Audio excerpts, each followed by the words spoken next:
J'étais assis contre le mur comme ça, voilà, terrorisé. Et Suzanne Paget est passée, elle m'a dit cette phrase qui a toujours été très importante pour moi. Elle m'a dit Jean-Michel, il faut cultiver ta différence.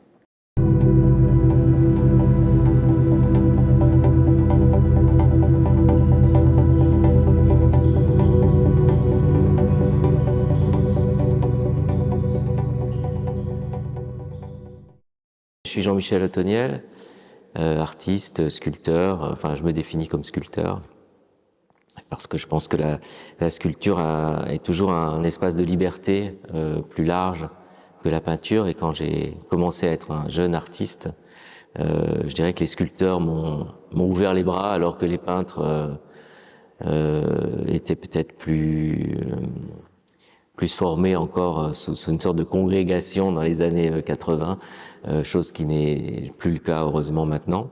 Mais j'ai eu la chance de découvrir l'art quand j'étais très jeune, non pas parce que ma famille s'intéressait à l'art, mais parce que la ville de Saint-Étienne a un très bon musée. Et il faut imaginer que dans les années 70, ce musée était un peu la seule source de différence dans cette ville qui était une ville à l'époque assez grise, une ville ouvrière avec beaucoup de mineurs, puisque les mines de charbon étaient encore en activité.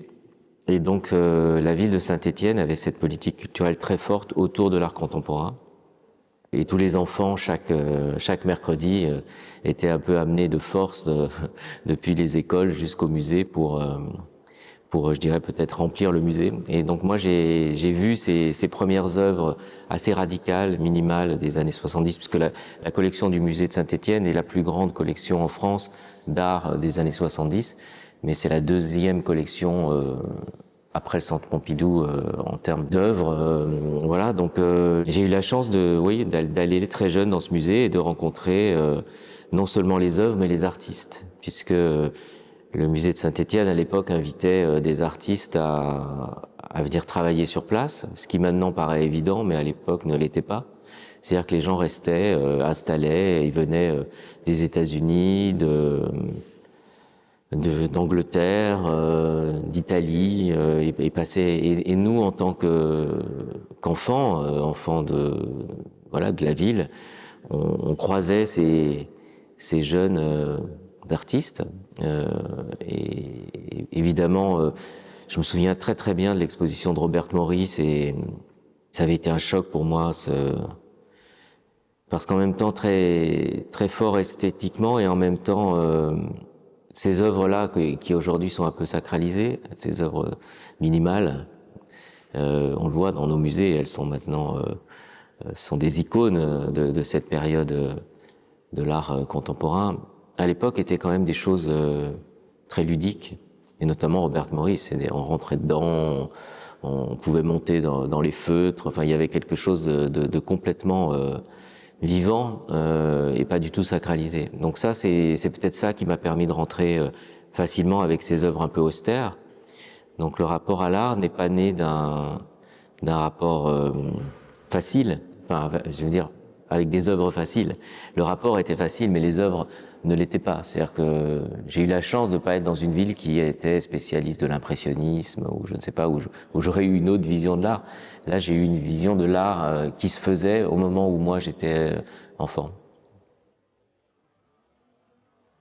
J'avais la chance de quand même voyager beaucoup, enfant, puisque ma mère était enseignante et on faisait du camping, donc on a fait toute l'Europe en caravane. Chose que j'adorais, comme tous les enfants adorent le camping. Aujourd'hui, je suis un peu plus réticent, mais c'était des moments magiques, oui, de promenade, de rencontres, d'univers, de musées et de culture aussi, rencontrer des cultures différentes. Mais dans toute cette histoire familiale, il y avait un couple qui était très important pour moi, qui était mon oncle et ma tante, qui avait une petite maison en Espagne, en Andalousie. Et surtout, c'était des personnages très atypique, il n'avait pas d'enfant. Mon oncle était un homme très poétique, qui lisait beaucoup, qui s'intéressait à la culture espagnole dans tous ses moindres détails, et qui s'intéressait beaucoup à la tauromachie.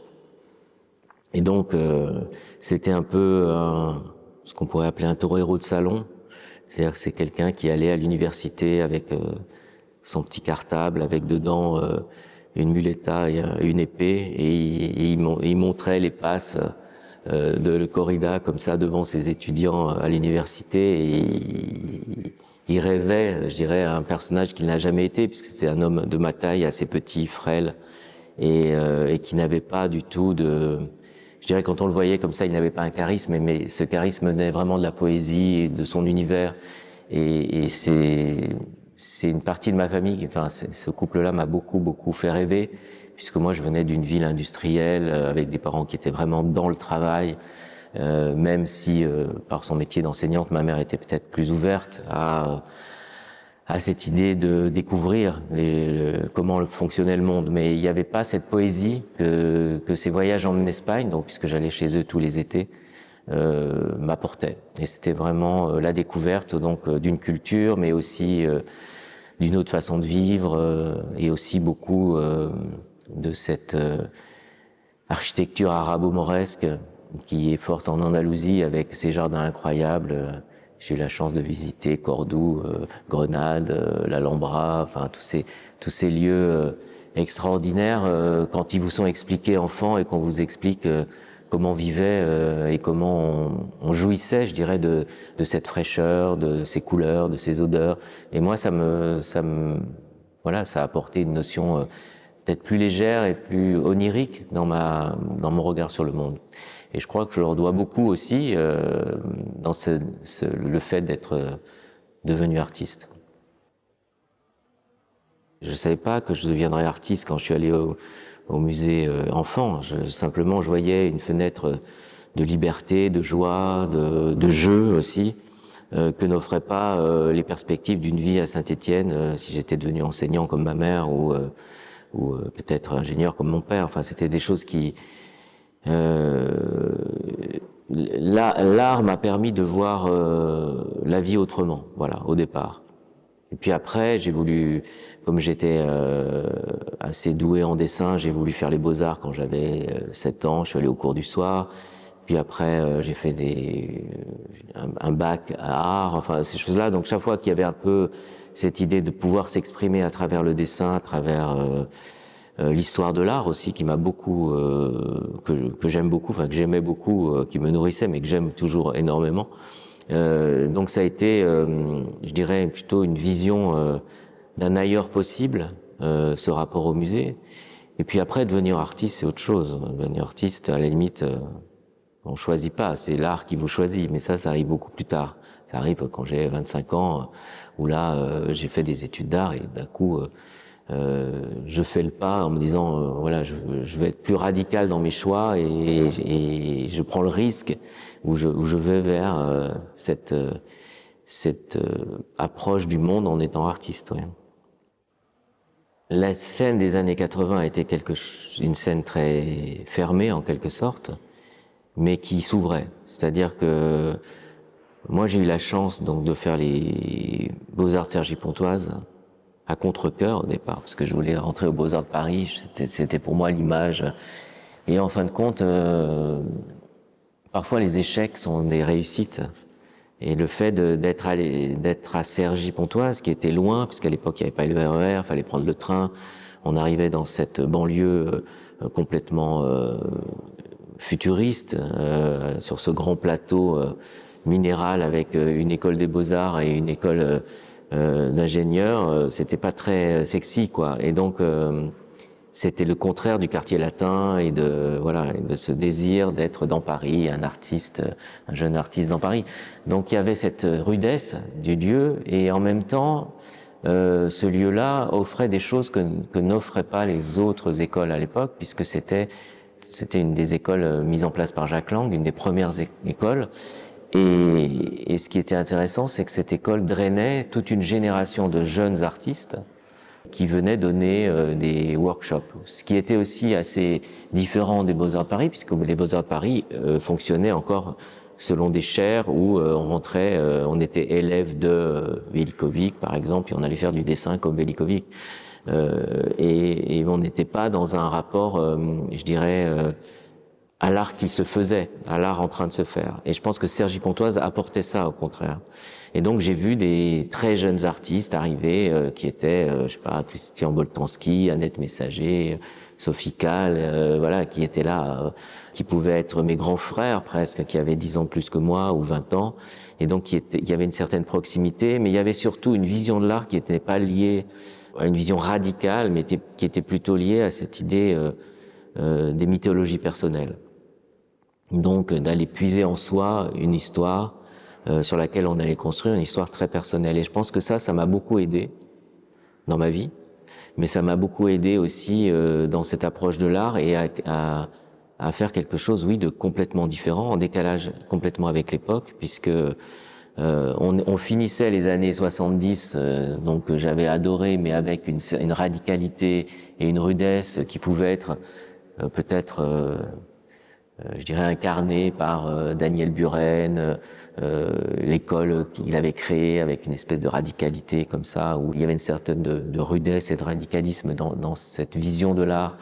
Et puis à côté, il y avait ces nouveaux jeunes artistes qui, eux, ouvraient des portes et permettaient de sortir de soi des histoires complètement intimes. Et je pense que ce n'est pas pour rien que il y avait beaucoup de femmes dans ces artistes-là qui commençaient vraiment à avoir voix au chapitre, ce qui n'était pas le cas dans les années 70. Et puis parallèlement, il y avait autre chose qui naissait, et ça, ce qui était intéressant, mais qui moi m'intéressait pas, mais qui était tout ce qui était figuration libre, peinture, voilà. Donc la première expo que j'ai faite en 87, je crois, ou 6, je me rappelle plus, au musée d'art moderne de la ville de Paris, qui était une expo d'ateliers, les ateliers de l'Arc, avec Suzanne Paget qui était et Béatrice Parent qui étaient les curateurs de cette expo. Je dirais que moi j'étais au milieu de tout ça, mais j'étais entouré de grandes peintures colorées, violentes, alors que moi je faisais des tout petits objets comme ça, accrochés au mur, très discrets.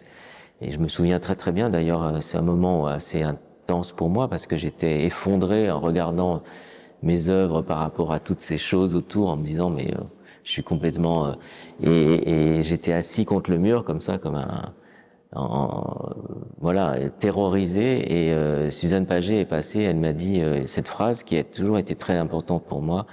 Elle m'a dit Jean-Michel, il faut cultiver ta différence. Et ça a été, je dirais, une sorte de mantra que je me répétais sans cesse, que je me répète d'ailleurs encore aujourd'hui. Et je crois beaucoup à ça, à la singularité. Je crois beaucoup aux artistes singuliers, aux artistes différents. Et alors c'est vrai que on parle des années 80, là on est 40 ans plus tard. Hein.